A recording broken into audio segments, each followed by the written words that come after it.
네. 오늘 김보라 감독님과 제가 뭔가 2MC 같은 그런 느낌으로 진행을 해보도록 하겠습니다. 먼저 이 영화를 만드신 임대영 감독님부터 관객분들께 인사 부탁드릴게요. 네, 안녕하세요. 영화 윤희에게 연출한 임대영입니다. 이렇게 주말에 영화 보러 와주셔서 감사드리고요. 좋은 대화 나눴으면 좋겠습니다. 감사합니다. 김소혜 배우님. 안녕하세요. 윤희에게에서 세범 역을 맡은 김소혜라고 합니다. 반갑습니다. 네, 김보라 감독님도 인사 부탁드릴게요. 안녕하세요. 영화 벌새 감독 김보라입니다. 저는 윤희에게 톡방에 잠깐 들어가 있어요. 정보를 좀 수집하려고. 반갑습니다. 아, 윤희에게도 톡방이 있군요. 혹시 윤희에게 톡방에 별칭이나 뭐 그런 게 있나요? 애칭 같은 게 있나요?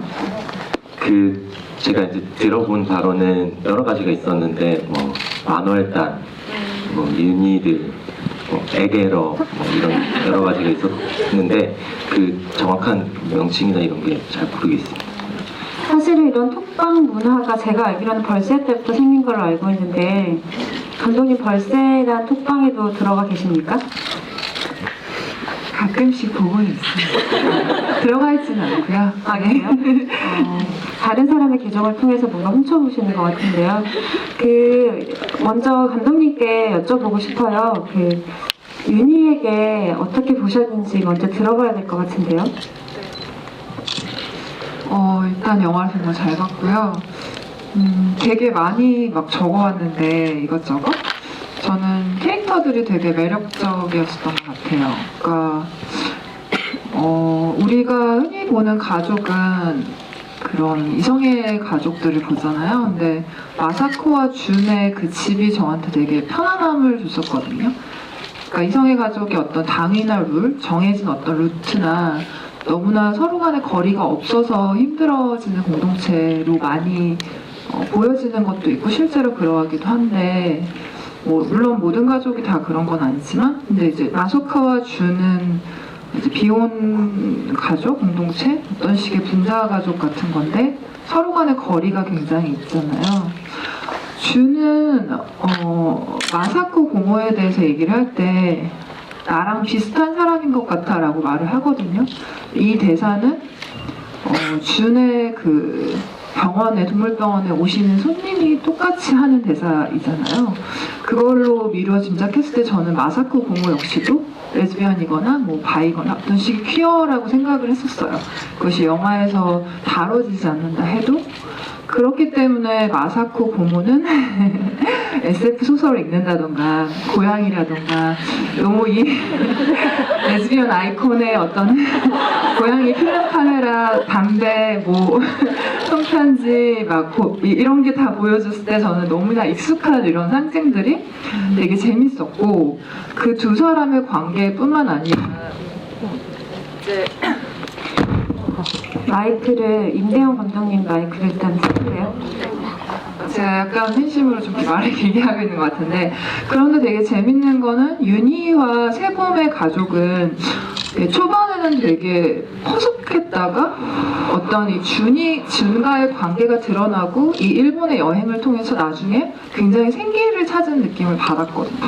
이 이성의 가족에서 어떤 식의 균열이 있고 그 균열들을 서로 간에 어떤 식으로 발견했을 때 이 가족이 더 해체되는 게 아니라 확장되고 물기가 더 들어오는 그 느낌이 저는 되게 좋았었고 굉장히 작은 캐릭터들도 되게 생생했어요. 예를 들어 한송이 배우가 했던 밍크코트에서 굉장히 열연을 했던 한송이 배우가 했던 그 영양사 역할도 저는 되게 매력적이라고 느꼈던 게 반말이나 존댓말을 약간 섞어가면서 어떤 식의 작은 권력이지만 그걸 누리려고 하는 그 디테일함도 좋았고 벌스에서 아주 작은 역으로 병원 손님 역으로 나왔던 윤태희님, 즉 은영역 이노의 새 여자친구분 윤태희 배우님의 사탕을 먹는 디테일 같은 거 있잖아요. 그런 것도 굉장히 흥미로웠고 심지어 어떤 새벽에 세범이랑 윤희가 대화를 나누고 봉고를 안 타기로 결정한 날이 있잖아요. 그날 안 타요? 라고 누가 그러고 본고 문을 저 여자 뭐지? 하는 눈으로 딱 받는 역할의 배우분이 계셔요. 저는 그 배우분을 단편 영화에서 많이 봤었던 것 같은데 그 표정에서도 너무 생생한 거예요. 그러니까 이 윤희가 살아왔던 생들이 좀 저 표정 하나로 드러나는 그런 느낌 있잖아요. 그러니까 배제하거나 낙인 찍거나 조금 이상한 사람 취급을 받았을 수 있는 윤희의 일상 같은 것들이 그 본고문을 탁 닫는 그 소리라던가 그 표정에서 되게 잘 드러났던 것 같아요. 그래서 되게 여러 가지 표정, 행동, 어떤 그 분위기에서 영화가 되게 섬세하구나라는 걸 좀 느꼈었던 것 같아요. 네, 감독님이 윤희에게를 정말 좋게 보시고 잘 보신 것 같은 게 사실 이렇게 처음에 질문을 던지면 간단하게 대답하고 끝나거든요. 너무 막 쏟아지고 있어서 제가 일단 약간 끊었고요. 저도 그 장면 좋아하죠. 그 본고를 닫고 나갔을 때 그 표정에서 윤희가 살아온 길이 보였다고 하셨는데 이 영화 전체가 그래요. 그러니까 이 영화 전체가 어떤 의미를 다 길어내는 굉장히 압축적이고 꾹꾹 눌러 담은 제스처, 대사, 장면들로 구성되어 있기 때문에 저도 이 영화 5번 봤거든요. 근데 볼 때마다 읽어낼 것들이 있다는 생각이 들었어요. 이렇게 극찬을, 전 극찬이라고 생각하는데 극찬을 들으셨는데 감독님은 한 말씀 하셔야 될 것 같아요. 칭찬을 받고 할 말이 딱히 없다는 걸 알고 있지만 네.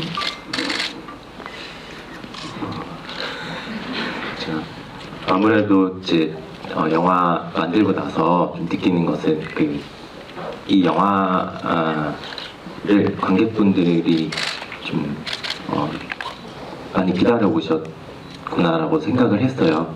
그리고 그 보고 싶어 하시는 것들이 좀 많이 담겨 있지 않나 그렇게 생각을 했고, 또 제가 봤을 때는 사실 감독들은 만들어 놓은 영화를 봤을 때 부족한 점이 많이 보이고, 그런데 이제 제 손을 떠나서 관객분들한테 이제 가서 영화가 이제 슬슬 완성이 되고 있구나 이렇게 요즘에 그렇게 생각을 하고 있어요. 감사합니다. 네. 김소혜 배우님께도 마이크를 드리고 싶은데요.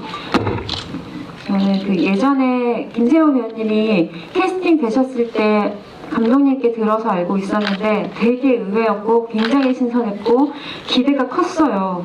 왜냐면 제가 무대에서 김소혜 배우님을 되게 좋아했거든요. 근데 그 어떤 느낌이냐면 약간 부끄러워하시는 것 같은데 굉장히 본인은 노력파일지 몰라도 무대에 섰을 때는 본능적으로 움직인다는 느낌이 있어서 편안했어요, 보는 사람이.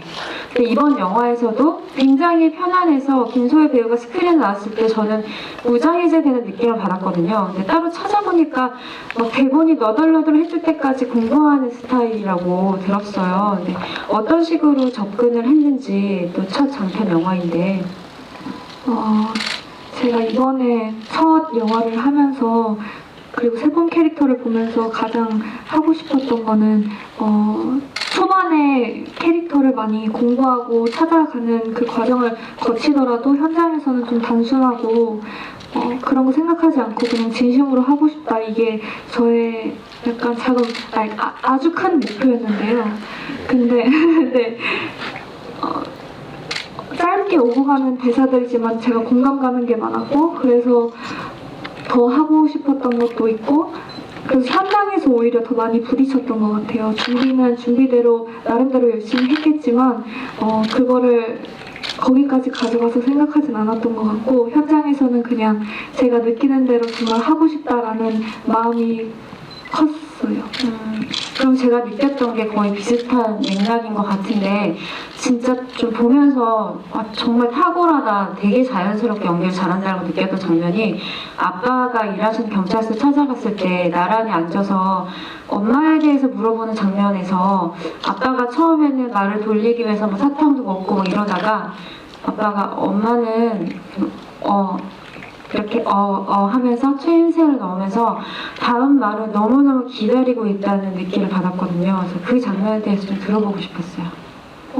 세범이는 그때 일단 이 친구는 한번 탁 해야겠다 하면은 그걸 직진하고 가는 스타일이라고 생각을 했는데, 이제 한 명 한 명씩 계속 조사를 하잖아요. 그러다 보니까 아빠에게도 그 대답을 정말 듣고 싶었던 거고, 그리고 엄마도 저도 외로운 존재라고 생각했는데 그 답을 엄마가 왜 외로울까, 나는 왜 외로울까에 대한 그 답을 굉장히 모르고 있었던 것 같아요, 원래는. 근데 그거를 알 수 있겠구나, 마음에 그런 게 좀 깔려 있었던 것 같아서 그 대답이 뭔지는 모르겠지만 그거를 굉장히 바라고 있었던 것 같아요. 뭔가 해결하기 위해 그 마음도. 그 세범이라는 캐릭터는 아까 김보라 감독님도 말씀하셨지만 그 입체적이에요. 그 사진을 찍을 때도 사람을 찍지 않고 아름다운 것만 찍는다, 이런 식으로 이 세범이라는 아이에 대해서 영화가 흘려주고 있는 단서들이 많이 있는데, 김보라 감독님은 세범이라는 사람을 어떻게 이해하셨는지 좀 궁금했어요.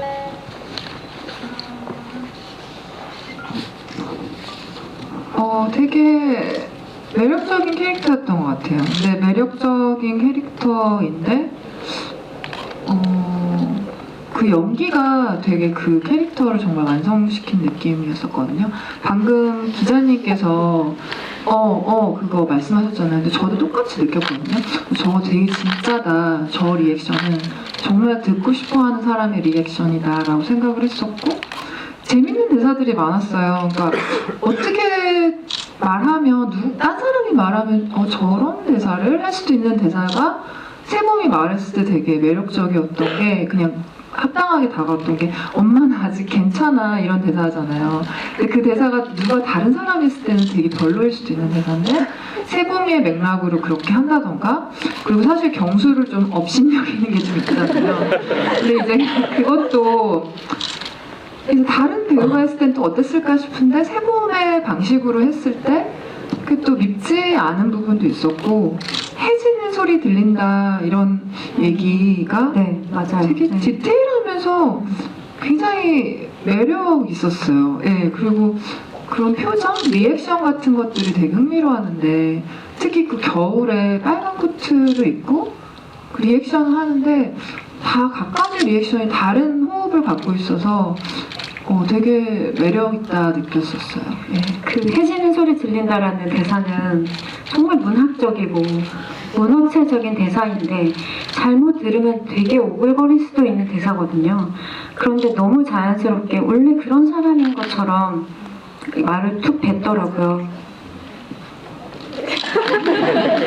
처음에 시나리오 봤을 때 그 대사를 보고 어떤 느낌을 받으셨는지.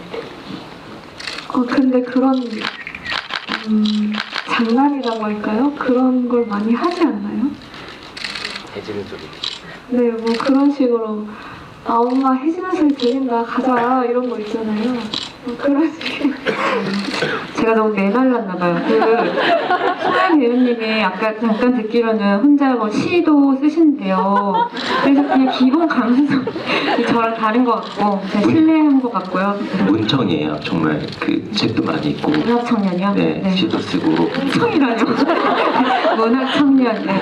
그래서 그런 대사를 내뱉을 때 좀 이질감 없이 편하게 들린 것이 문청이라서. 문청이시라고 하고요. 사실 아까 김보라 감독님도 얘기하셨지만 경수를 업신여기는 그런 태도는 감독님의 전작이자 장편 데뷔작인 메리 크리스마스 미스터 모에도 있어요. 여자친구가 남자친구 굉장히 업신여기는데 그게 그들만의 애정 표현인 부분이 있어요. 그리고 감독님이 여자 캐릭터를 굉장히 저는 생동감 있게 쓰신다는 생각이 들고, 남성 감독이 여성 캐릭터를 쓴다는 접근이 아니라 사람을 만들어낸다는 접근으로 다가가시는 분이라고 생각해서 이번에도 굉장히 탁월한 캐릭터 만듦새다라는 생각이 들었고요. 그리고 여러분들도 느끼셨겠지만 굉장히 담백하고 담담한 톤 안에 유머가 있어요.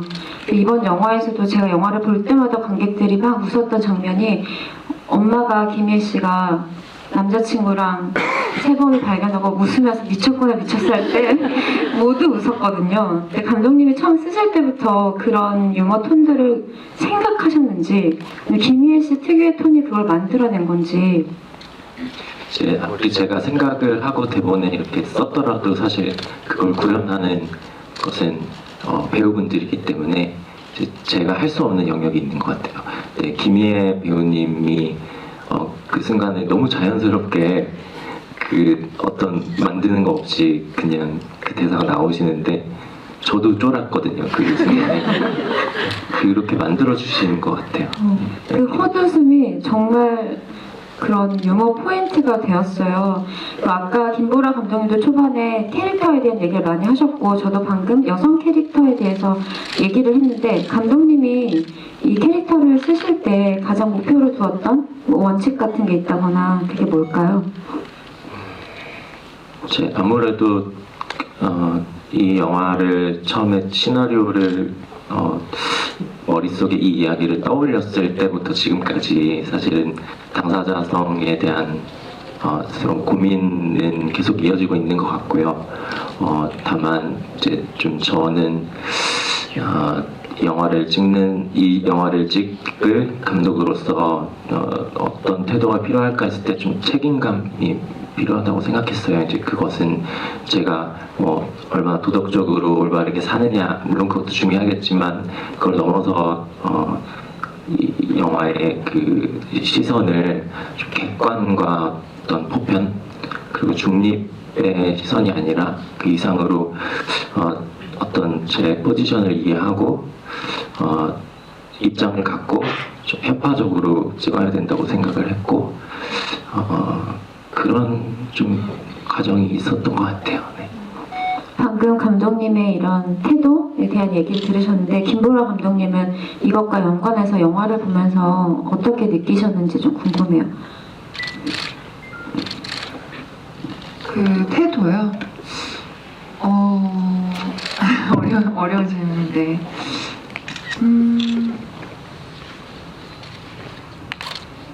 존엄을 갖고 대하려는 태도들을 좀 느꼈던 것 같아요.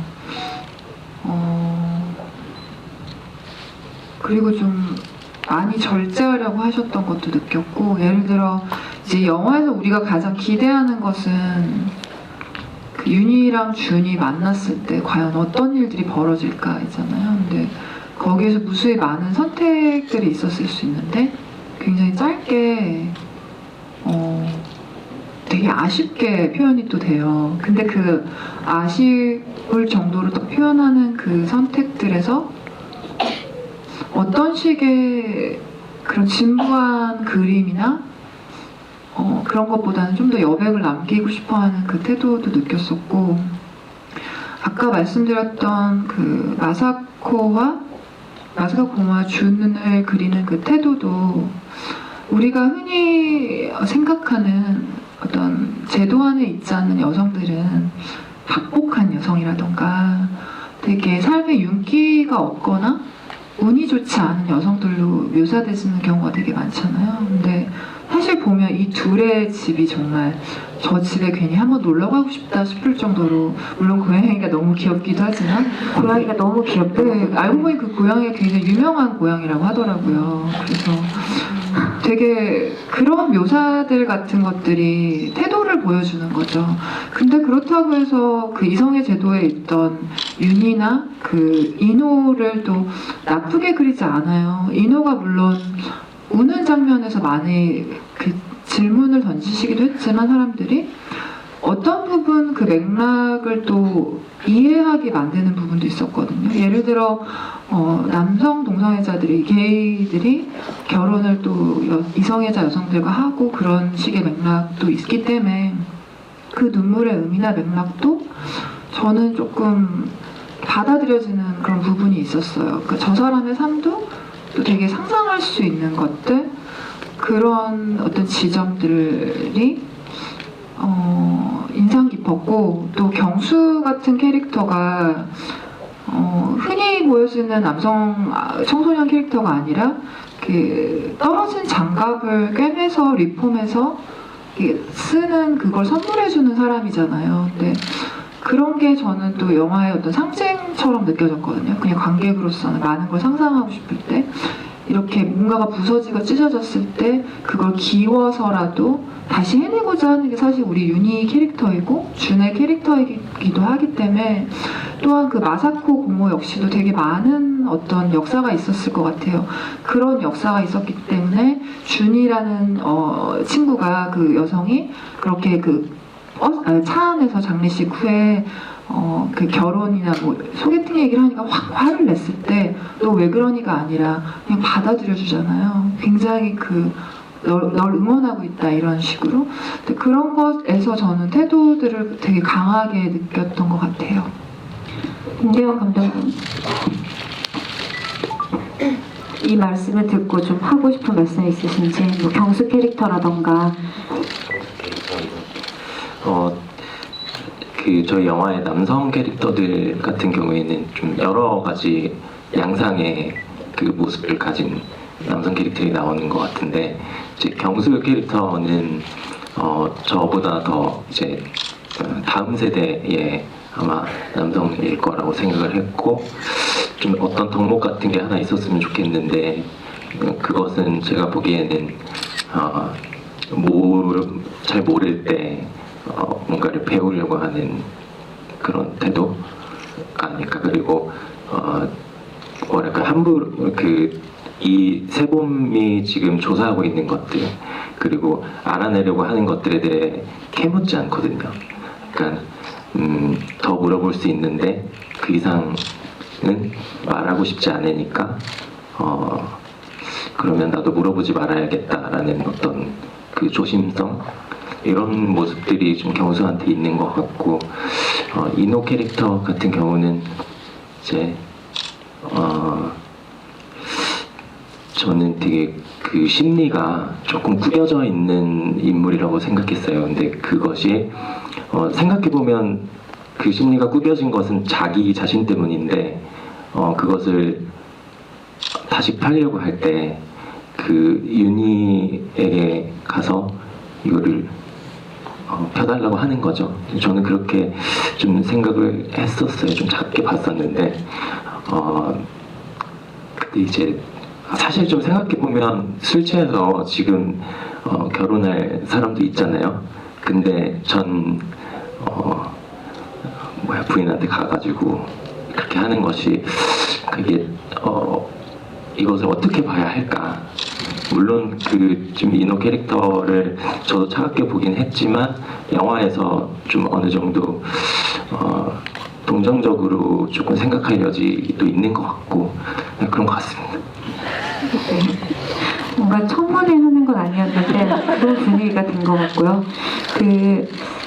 이 영화에는 되게 아까 말씀드렸다시피 압축적인 대사들이 많아서 유독 명대사가 많았다는 생각이 드는데, 제가 개인적으로 좋아하는 대사 2개를 꼽아보니까 다 준이 했단 말이더라고요. 그러니까 그만큼 준은 윤희나 세봄에 비해서는 서사적으로 풀어져서 보이지는 않지만 아주 특징적인 대사 몇 개를 통해서 그 사람이 여기까지 걸어온 길을 생각하게 만드는 아주 상징적인 대사들이 있었어요. 고모가 요즘에 꿈에 윤희가 나온다고 하니까 무슨 꿈을 꿨니? 라고 물어봤을 때 그냥 같이 있었어 라는 대사에서는 그 사랑의 크기나 그리움, 상처 같은 것들이 보였고, 또 어떤 여성과 데이트를 할 때 혹시 여태까지 숨기고 살아온 게 있다면 앞으로도 계속 숨기고 살아요 라고 했던 그 대사가 정말 가슴이 저는 아팠거든요. 유독 준에게 밀착돼서 저는 영화를 보게 됐는데, 소혜 배우님은 본인이 출연하기는 했지만 관객으로서 또 이 서사를 봤을 때 어떤 인물이 유독 마음이 가고 좀 이해가 되고 매력적이었는지 듣고 싶어요. 저는 제가 영화를 찍는 것도 그렇고 보면서도 처음 찍어서 그런 글지도 모르는데 계속 세봄의 시선을 많이 따라간 것 같아요. 그래서 엄마 입장이 가장 공감되고, 엄마가 내가 없었을 때 저렇게 하셨겠구나라는 그냥 윤희의 장면이 나올 때 그런 생각을 하게 되고, 그래서 엄마를 계속 본 것 같아요. 자기 캐릭터를 정말 사랑하시는군요. 아니 이게 그런가 봐요. 네, 사랑하면 좋죠. 그 약간 예외적인 순간들이 있는 엇박자나 어떤 우리가 예상하는 표정이 아닌 영화들이거든요. 감독님의 영화들은 제가 볼 때는. 근데 특히 임소혜 배우가 들어가면서 그런 지점들이 또 부각된 게 있는 것 같은데 제가 그냥 단순하지만 정말 궁금했던 표정이 엄마랑 기차 타고 이제 여행을 갔을 때 그 표정이에요. 아, 맨 처음에 엄마랑. 뭔가를 화가 난 사람처럼 약간 노려보는 사람처럼 뭔가를 뚫어지게 응시한 사람 같은 표정을 짓고 있거든요. 그때 그러니까 우리 입장에서는 아 이제 드디어 엄마와 일본 여행을 갔구나인데 표정이 굉장히 강렬했어요. 그래서 그때 어떤 마음이었는지. 아직 세범이는 맡은 임무를 수행하기 전에 그 비장함이 있었고요. 그리고 또 엄마랑 같이 자리에 앉지 않았잖아요. 사실 그렇게 뭔가 삐뚤어진 마음을 가지면서도 엄마 눈치를 살짝 보거든요. 엄마는 어떻게 있나 하면서 그냥 그런 인물 같아요. 세범이 사. 엄마와 딸의 해석도 다른 한국 영화들에 비해서 저는 신선했다고 생각하는 부분이 있어요.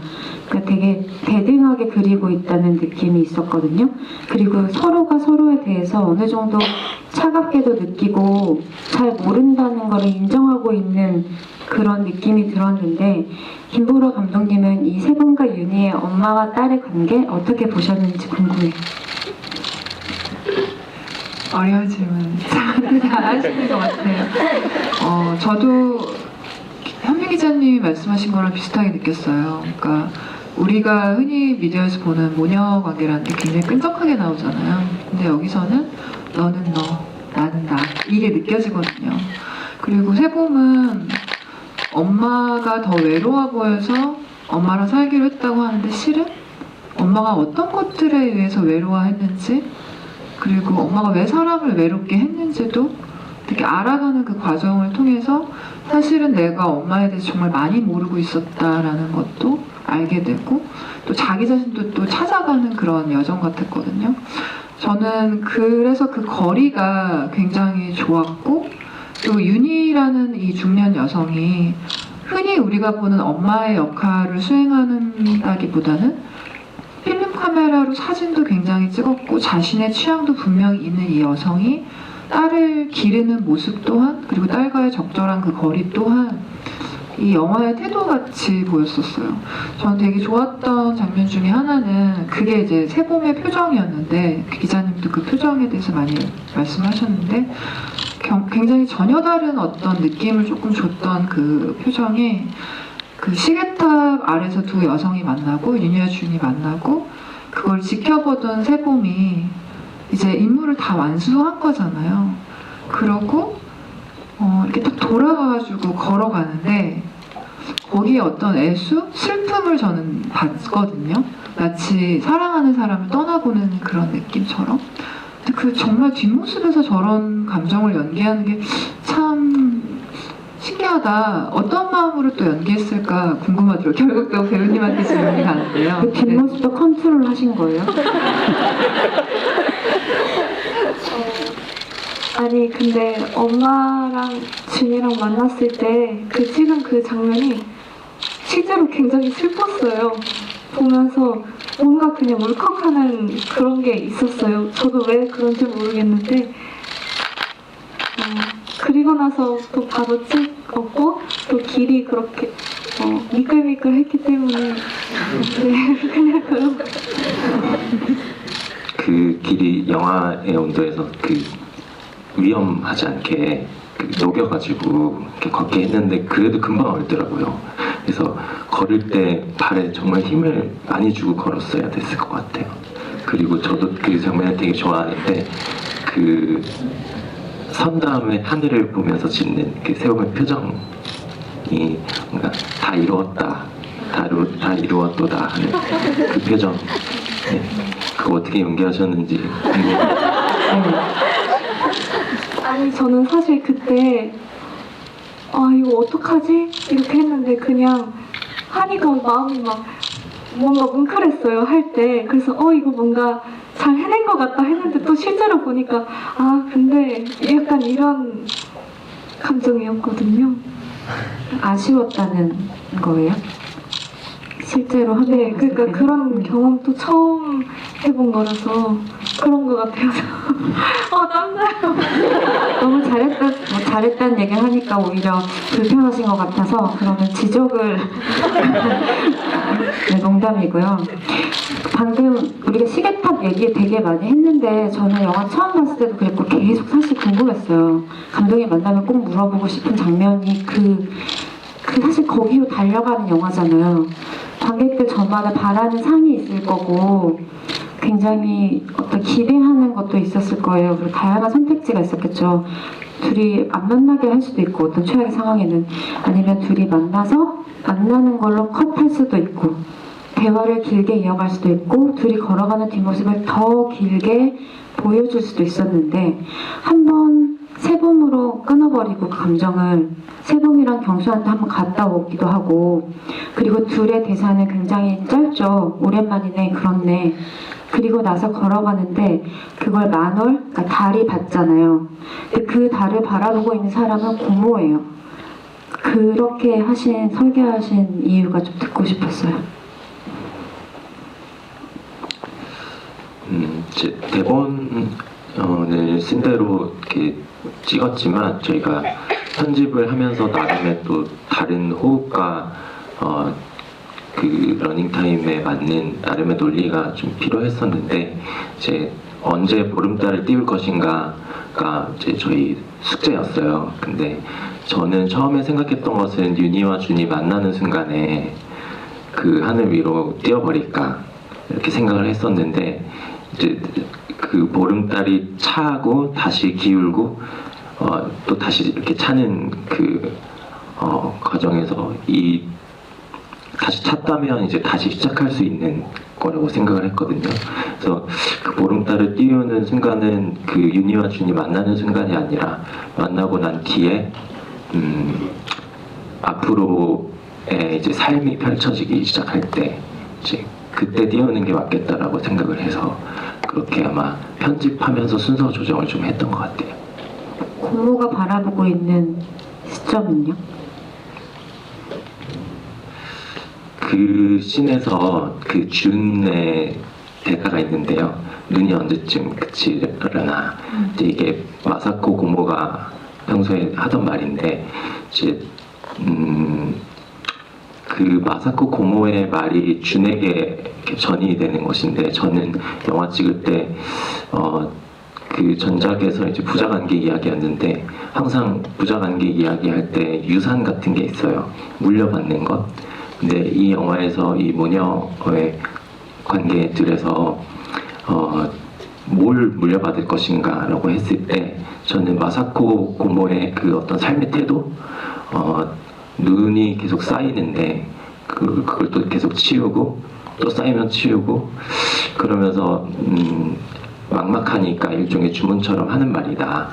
근데 그것이 어떤 체념의 태도라기보다는 삶과 좀 치열하게 싸우는 사람의 태도라고 생각했고, 그래서 준이 그것을 좀 이어받는 그런 태도를 이어받는 것을 좀 중요하게 생각했어요. 그래서 삶이 시작할 때 그 마사코 고모가 달을 보고 있고 그 마사코 고모의 말이 준한테 전이 되고 이런 그 그림을 생각을 했던 것 같아요.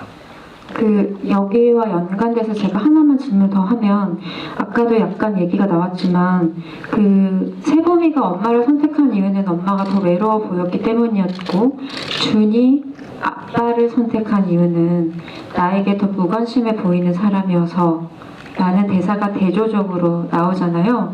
저는 거기서 뭔가 감독님이 본인의 세계관이나 가치 같은 것들을 담아냈다는 생각을 했었는데 그렇게 대사를 약간 교차하듯이 대조하듯이 그 부분을 좀 강조하신 이유가 궁금하더라고요.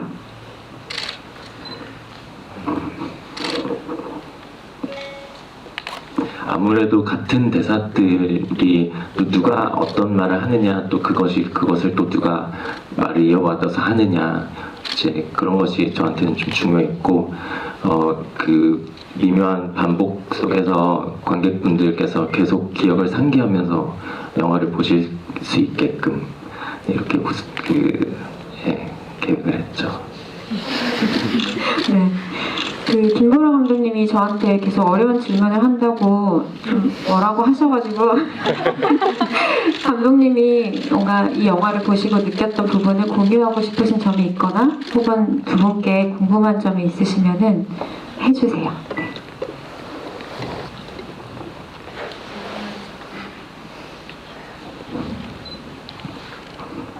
어려운데요.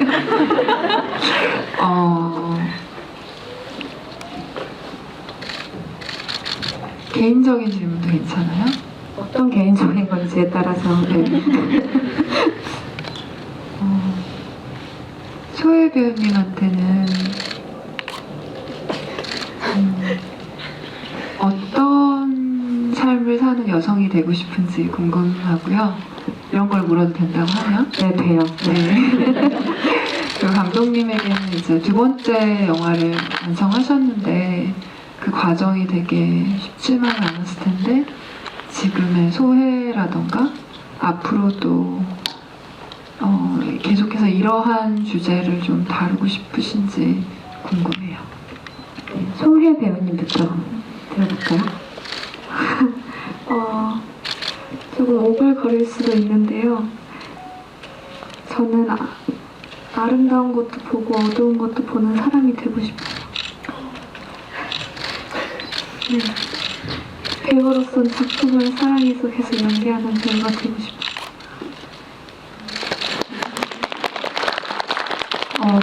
문학 청년이 문청이어서 그런지 이게 되게 간결한 말인데 엄청난 울림이 있네요. 감독님은 두 번째 작품을 만드신 소혜에 대해서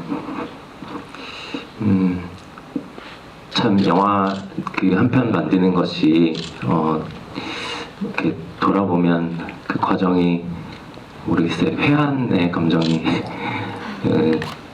즉 영화를 이제 저는 감독의 개인의 문학 작품이라고 생각하지 않고 정말 많은 스태프분들 그리고 배우분들의 그 작업들이 이제 영화에 고스란히 다 드러나는 것 같아요. 그래서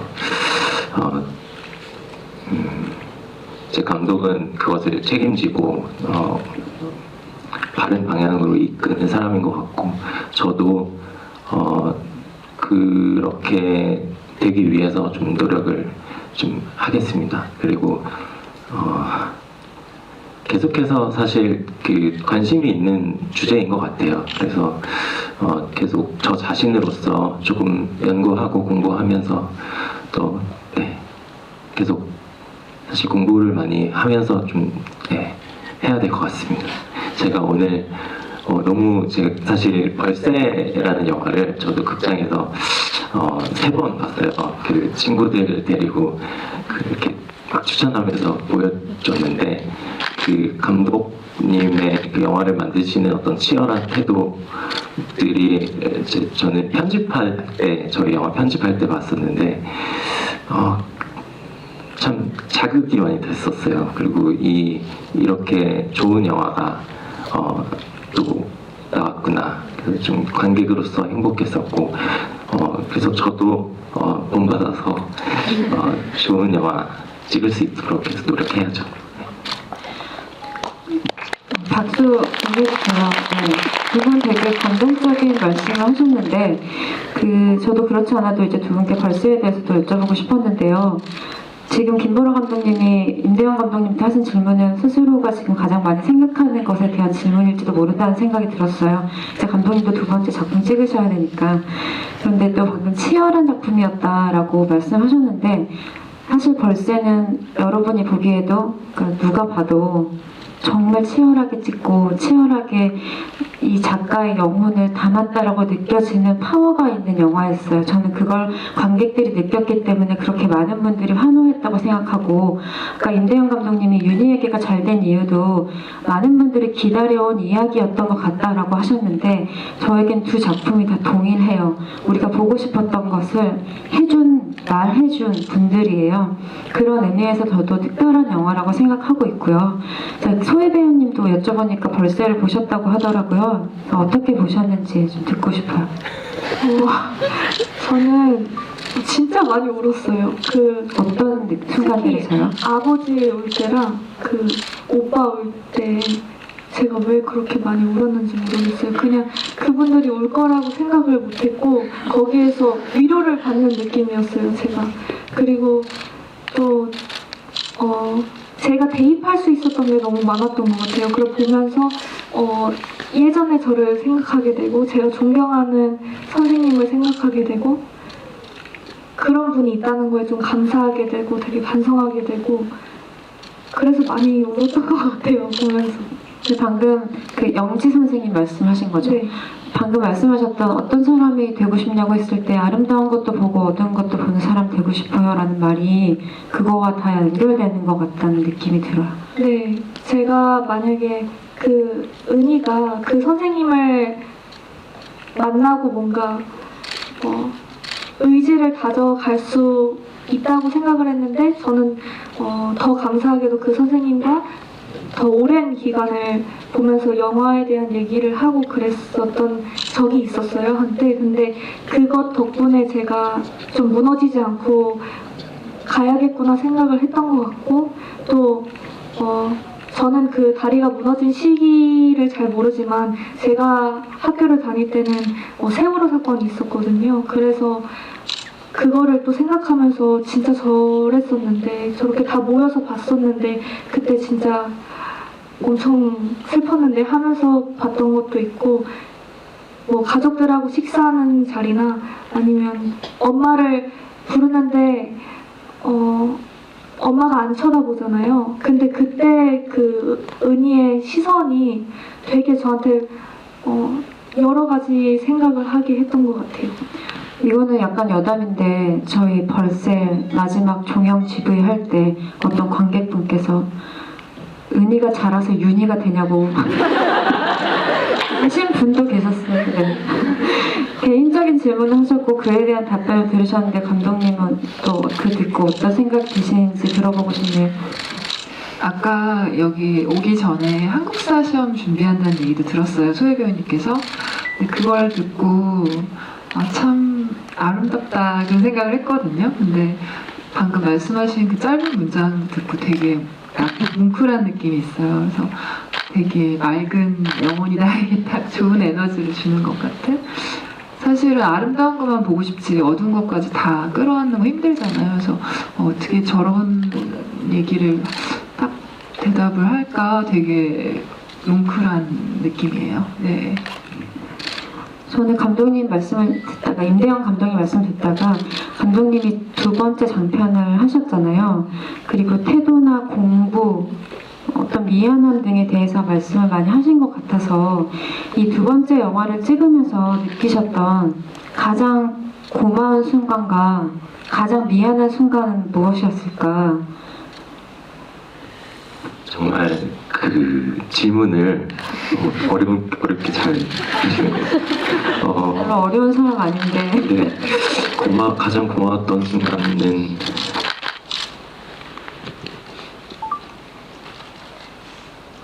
거의 모든 순간들이 감사하죠. 딱히 어떤 특별한 순간을 꼽기가 어려울 만큼 사실 현장에서는 다 감사한 것 같아요. 지금 생각나는 것은 김희애 배우님이 연기 하나가 생각이 났는데요. 온천에 들어오셔서 벽에 기대서 이렇게 이제 입이 마른 거죠. 그래서 혀로 이렇게 입술을 죽이는 그런 연기를 하시는데 전신에서 많이 우셨잖아요. 저희가 근데 시간 순서대로 찍지는 않는데 그것을 기억을 하고 계셨다가 택시씬 찍고 한참 뒤에 그 온천씬을 찍었는데 사실 제가 챙기기 어려웠던 디테일이었는데 그런 것들을 계속 생각을 하고 계셨던 거예요. 그래서 그 순간에 모니터를 보면서 감동했고 또 감사드렸죠. 그게 저처럼 김희애 배우님께서는 연출자의 시선으로 또 이 영화를 보시는구나. 그래서 이런 디테일도 다 챙겨주시는구나 이렇게 생각을 했었어요. 감사한 순간이랑 미안한 순간은 항상 미안한 것 같아요. 항상 모든 순간이 현장에서 그 모든 그 스태프들의 어떤 눈빛 그리고 배우분들의 눈빛을 보면 심장이 쪼그라들고 어딘가로 숨고 싶죠. 그리고 미안하죠. 그런데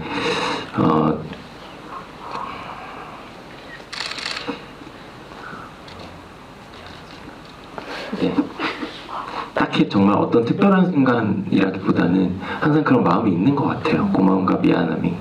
네. 김보라 감독님은 들으시면서 고개를 끄덕끄덕 하셨는데 연출자로서 공감 가는 얘기인가요? 네, 그러니까 저도 윤희에게 지구 현대에서 조금 찾아봤더니 소혜 배우님께서 이게 끝나는 게 너무 아쉽다, 뭐 항상 너무 촬영장 가는 게 좋았다, 뭐 이런 식의 얘기를 하셨더니 감독님께서 그 얘기를 들으니 좀 죄책감이 든다. 자기는 끝나기만 바랬다. 약간 그런 맥락의 이야기를 하셨어요. 제가 기억하는 게 맞다면. 근데 그게 이 영화가 실화다가 아닌 거 우린 다 알잖아요. 감독으로서 정말 무슨 도살장 끌려가는 것 같잖아요. 현장이라는 게 잘해야 되고 사랑하기 때문에 더 아프고 그래서 그 말이 왠지 되게 공감이 갔었어요. 어떤 이름을 까먹었는데 어떤 할리우드 거장 감독님은 촬영장에 갈 때 잠깐만 차 좀 여기서 세워달라고 한 다음에 거기서 토하고 간다고 하더라고요. 그 정도의 압박감이 있는 자리인데요. 이렇게 감독님께서는 늘 저에게 보여주시는 모습이 이렇게 조심스럽고 절제되어 있고 차분차분 하시거든요. 소혜 배우님이 느끼시는 현장에서 감독님은 어떤 분인지. 굉장히 많이 달리세요.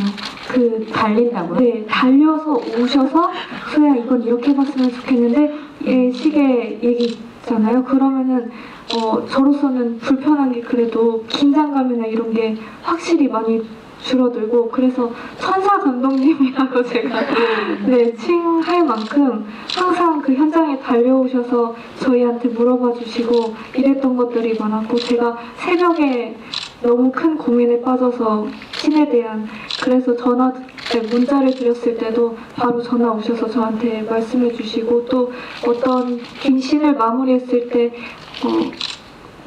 이렇게 문자로 경수랑 저한테 너무 잘하고 있다고 얘기해 주시면 저는 계속 저를 의심하는 상황이기도 했기 때문에 그게 너무 저한테 큰 도움이 됐거든요.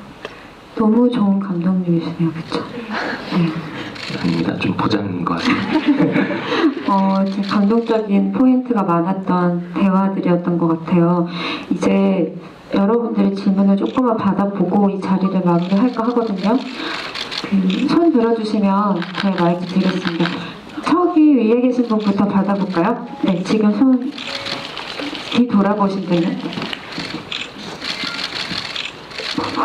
네, 감사합니다. 궁금한 게 장면 준의 현지 나레이션이 끝나고 윤희가 앨범을 다시 보잖아요. 그때 준의 사진 하나가 사라져 있는데 그거는 세봄이가 들고 간 건지 궁금합니다. 감독님께 들어볼까요? 네, 질문 속에 답이 있을 것 같습니다. 그 다음 씬에 바로 세봄이가 차에 기대서 담배 피는 그 샷을 바로 붙여놨어요.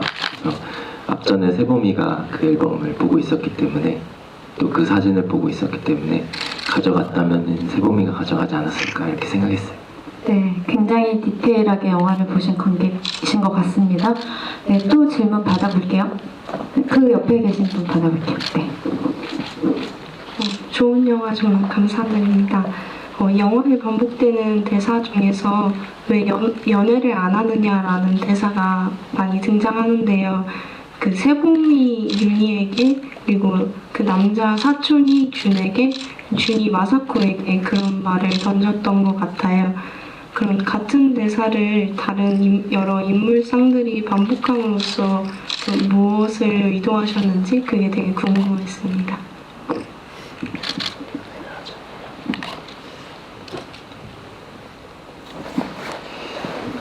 제가 이제 영화 만들 때 대사를 반복하거나 어떤 행동을 반복하게 하거나 그렇게 하면서 그 인물들이 다르지만 비슷한 상황에 놓여 있고 비슷한 구석들이 있는 어떻게 보면 공통 분모가 있는 네, 그렇게 보이게 만들고 싶었어요. 그래서 좀 미묘하게 차이가 있더라도 반복을 계속 하고 싶었고요.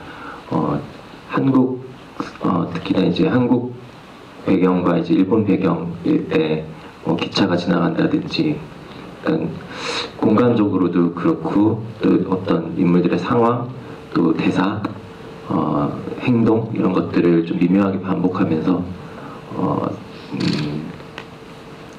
비슷한 우리가 혐오와 차별이 만연한 사회에서 살고 있고 그 안에 살고 있는 사람들은 크게 다르지 않을 것이라는 어떤 그런 생각들이 좀 있었고요. 네, 그렇게 했던 것 같습니다.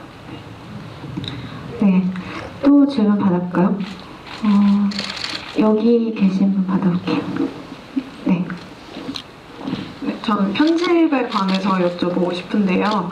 그 영화 중간중간마다 암전이 되면서 처음에는 윤희의 에피소드처럼 그리고 그 다음에는 준이 나레이션을 하는 그 일본의 에피소드 그리고 또 그 다음에는 준과 윤희가 만나게 되는 어떤 하나의 에피소드처럼 암전이 되면서 끝나잖아요.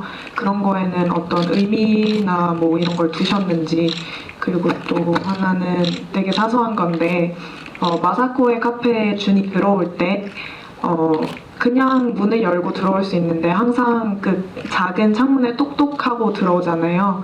네, 그런 거에도 어떤 의도가 있으셨는지 궁금합니다.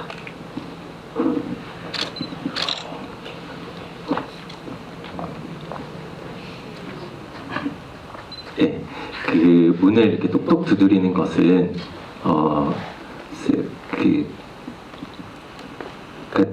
그간의 어떤 일상들 우리가 영화 속에서는 다 보여주지 못하지만 어떻게 이분들이 그 일상을 살아왔을 것인가 좀 이렇게 짐작하게 만들 수 있는 것이라고 생각했어요. 그런 미묘한 디테일들이 이분들은 이렇게 살아왔겠구나 그를 보게 만들 수 있는 것이라고 생각을 했고 죄송하지만 전 같은 경우는 사실 대본 구상할 때부터 생각했던 건데요. 인물들이 많이 웃지 않아요. 그래서 그 웃는 순간에 저는 닫고 싶었어요. 그래서 준이 편지를 쓰다가 웃는 장면 그리고 윤희가 마지막에 세봄의 시선 안에서 미묘하게 웃는 모습에서 이렇게 닫고 싶었는데 이제 그 순간이 저는 관객분들이 보실 때 조금 희열을 느끼실 수 있지 않을까. 근데 그것을 길게 보여주는 것보다는 그렇게 미소가 지어질 때 앞으로를 더 상상할 수 있게끔 그렇게 반복해서 보여줄 수 있도록 설계를 했던 것 같습니다. 제 영화를 여러 번 봤지만 그거를 눈치를 못 챘는데 이 영화의 편집 아웃점은 웃는 순간이다. 그걸 명심하면서 한 번 더 보고 싶다는 생각이 들고요. 한 번만 더 받아볼까요? 저쪽에 계신 분 받아볼게요. 보시면 네, 마이크 드리겠습니다. 네, 지목해 주셔서 감사합니다. 영화를 지금 한 두세 번 정도 보고 있는데요. 그 감독님께 질문 두 가지 정도 드리고 싶어요. 첫 번째 질문은 임대훈 감독님 두 번째 장편 영화신데 되게 로케를 굉장히 멀리 다녀오셨잖아요. 되게 아름다운 곳, 눈이 가득한 곳. 그래서 장소 선정에 있어서 그렇게 사실 로케를 그렇게 멀리까지 가시기가 다짐하시기가 좀 그 과정이 좀 생각하셨던 게 많았을 것 같은데 어쩜 그렇게 잘 다녀오셨는지 그것도 여쭤보고 싶고, 두 번째 질문은 좀 많이 무거운 질문인 것 같은데, 임대영 감독님과 김보라 감독님 두 분께 질문을 드리고 싶어요. 이거는 저는 퀴어 분들과 아니면 퀴어 아닌 분들 이렇게 다 같이 모인 장소에서 이노의 눈물에 대한 이야기를 되게 많이 나눴어요. 처음에 영화를 봤을 때는 그 이노가 그냥 무작정 윤희 집으로 찾아오잖아요. 근데 윤희는 찾아오지 말라 했음에도 불구하고 술 먹고 찾아와서 주저앉아 있고, 그리고 다음에 찾아왔을 때는 나 술 안 마셨어 하면서 대화를 진행하고 있어요. 근데 어떻게 보면 윤희 입장에서 원하지 않았는데 찾아온 거는 윤희에게 폭력이라고 생각을 하거든요. 그래서 저는 그 장면을 보면서 굉장히 불쾌하기도 했고, 그리고 다른 사람들이랑 그 모여있는 자리에서 좀 대화를 나눴을 때 나만 불쾌했니? 라고 했을 때 다들 좀 불쾌했다 하더라고요. 그래서 아까 그 퀴어인 분들 그 언급한 이유는 이노 입장에서 그 두 번째 찾아왔을 때 눈물을 흘려요, 청첩장을 주면서. 근데 그 이노의 눈물이 어느 정도는 저도 이해가 가긴 하거든요. 얼마나 외로웠을까 싶기도 하고, 하지만 그래도 그 방식이 올바르지 않았다고 생각은 하는데, 두 감독님들께서 그 이노의 눈물이 어떤 의미로 다가왔는지 좀 궁금하고, 특히 벌새에서도 아빠가 울고 오빠가 울고 그런 질문 되게 많이 받으셨잖아요, 김보라 감독님. 저도 많이 봤었는데 이 부분에 대해서는 좀 짚고 넘어갔으면 좋겠습니다. 네, 감사합니다. 오늘 질문들이 다 내용이 너무 알차고 좋은 것 같은데, 일단 간단하게 왜 오타루로 그렇게 야심차게 두 번째 영화에서 그렇게 큰 포부를 가지셨는지. 네. 영화 찍는 것이 항상 도전이고 어려운 것을 해야 된다고 생각하고요.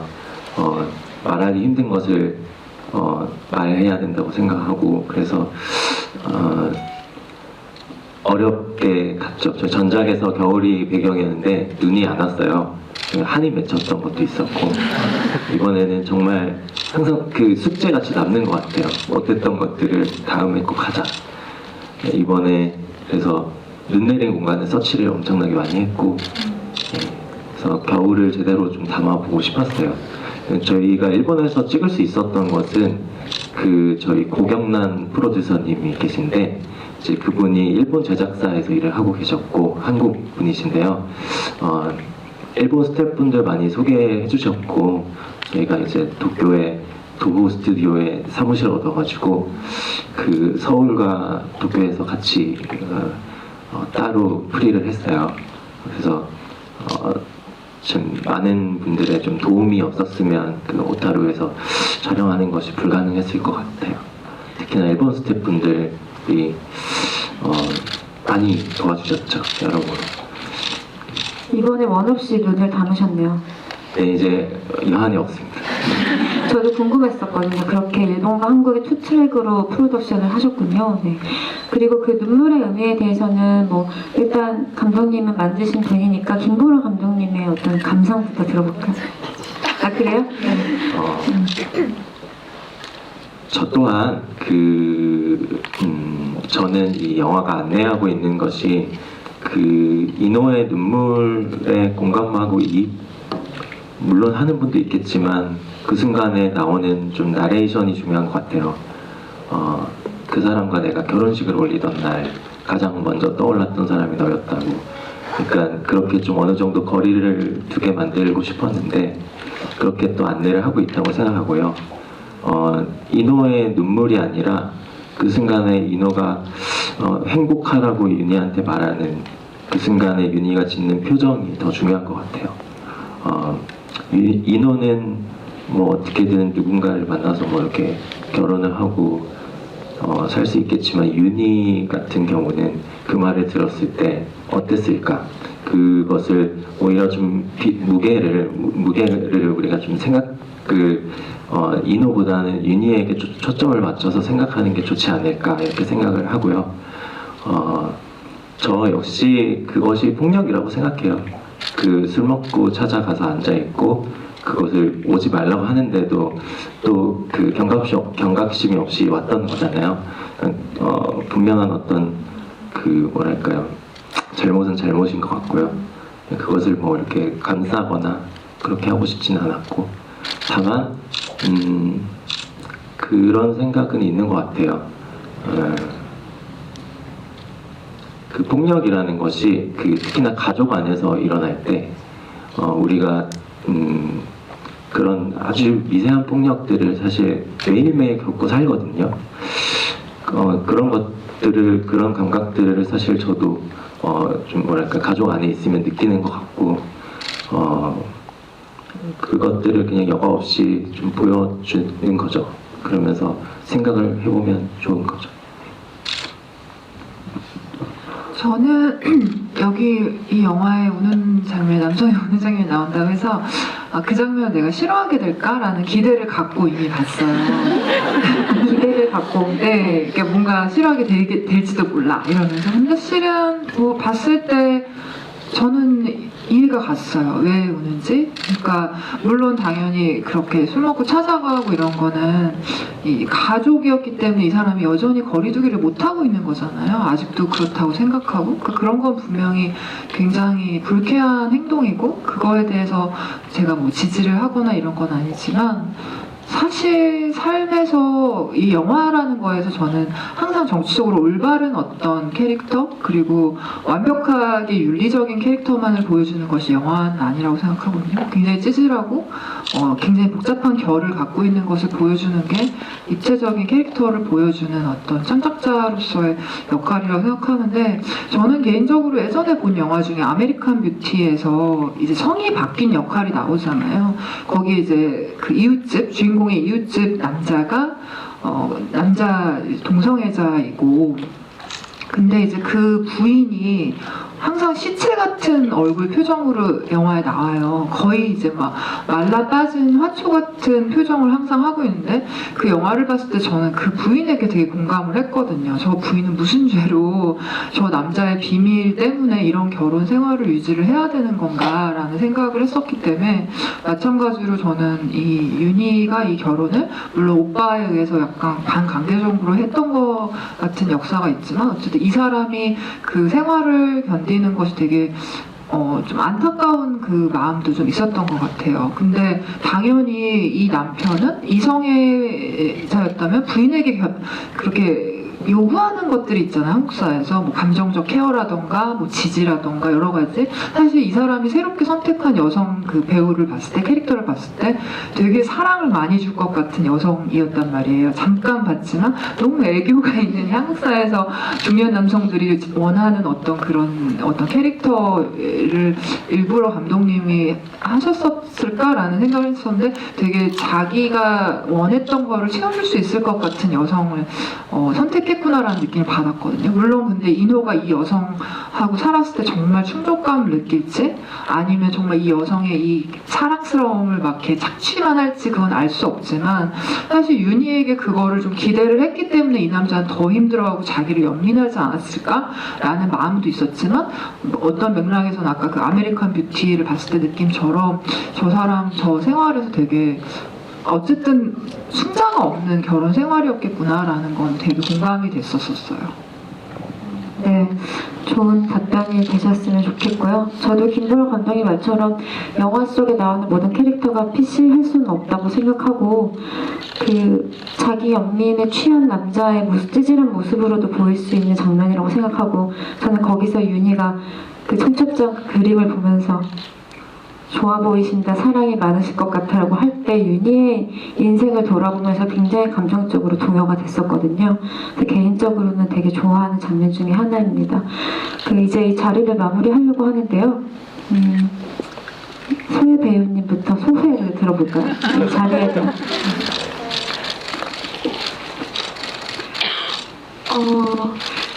이제 세 번째로 지그리를 하게 된 것 같은데요. 아직 많이 떨리고 제가 대답을 잘 못하는 것 같은데, 항상 드는 생각은 정말 자세히 그리고 많이 영화를 봐주시고 사랑해 주시는구나 생각하고, 제가 더 노력해야겠다 생각하고요. 그리고 이 세상의 모든 윤희들이 행복했으면 좋겠어요.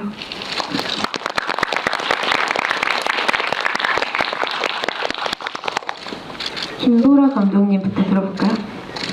네, 저는 아까 꼭 이 질문이 나오면 말하고 싶었던 게 좋아하는 장면이 뭐였냐면 그 다리 와이드샷으로 보이고 마치 다리 지켜보듯이 수호하듯이 카메라가 이렇게 틸트 다운 내려오면 윤희가 우체통에서 준의 편지를 발견하는 그 장면이 되게 좋았어요. 마치 이 영화 자체가 달의 흐름과 달이 모든 사람들을 따뜻하게 지켜보는 그런 느낌이었거든요. 그래서 감독님이 이 영화에서 쓰는 많은 것들, 막 고양이라던가 달이라던가 카메라, 필름 카메라, 이런 모든 묘사들이 되게 따뜻하게 다가왔었고요. 좋은 영화를 이렇게 보고 같이 대화 나눌 수 있는 기회를 주셔서 감사드립니다.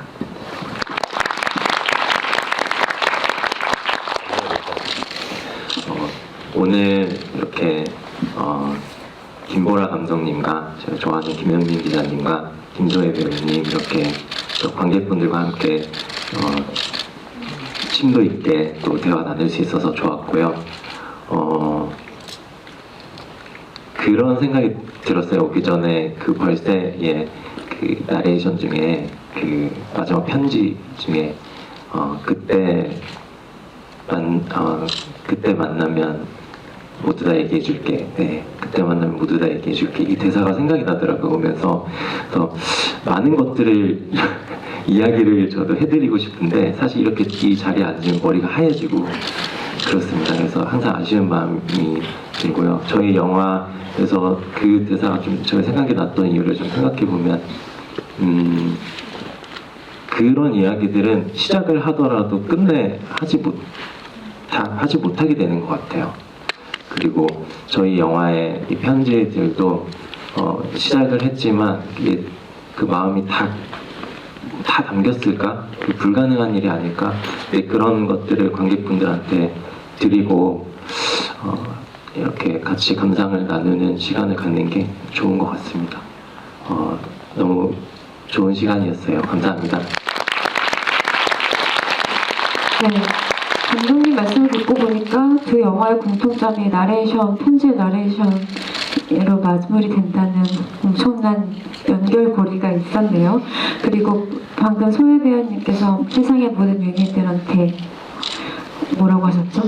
행복했으면 좋겠다 말씀하셨는데 굉장히 따뜻한 분인 것 같아요. 옆에 있으니까 더 느껴지는 어떤 기운이 있거든요. 네, 되게 오늘 감동을 많이 주시네요.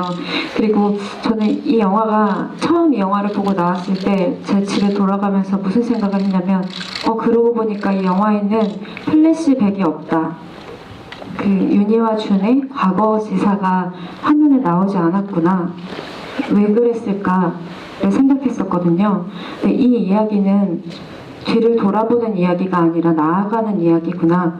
그래서 감독님이 그렇게 의도를 하셨나 보다라는 생각이 들었어요. 그래서 벌새도 마찬가지고 윤희에게도 마찬가지고 사람이 자기 자신을 쳐다보고 인정할 때 나아갈 수 있구나라는 그런 메시지를 주는 영화였거든요.